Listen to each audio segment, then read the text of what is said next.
Таткото тепал синот будал со ноша, пријател им помогнал во обидот да го убијат гостиварскиот јавен обвинител Хасби Исеини. Им блиндирал да се потргнат од патот со автомобилот, го престасале. Иако им се представил дека обвинител, почнале да го тепаат, а малолетниот син извадил нож и го употребил. Оштетениот им се представил дека е јавен обвинител и дека доколку има потреба ќе повикаат полиција за да го расчисти настанот.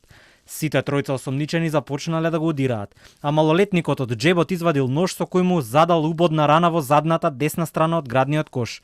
Потоа се обидел да го прободе уште еднаш. Обвинителството се сомнева дека имале умисла да го убијат, но и сини во еден момент ги изненадил. Гледајќи дека осомничените имаат намера да го довршат делото и да го лишат од живот, оштетениот извадил пиштол кој го поседувал со дозвола и испукал предупредувачки куршум во воздух со што ги запрел. Полицијата ги опси тројцата напаѓачи од село Чегран. Судот во Тетово го прифати предлогот.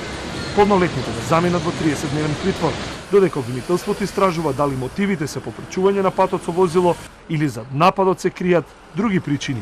Највозрасниот напаѓач неофицијално и претходно осудуван за нарушување на јавниот ред и мир и за семено насилство, додека неговиот 17 годишен син зад себе има кривично дело кражба на куќе.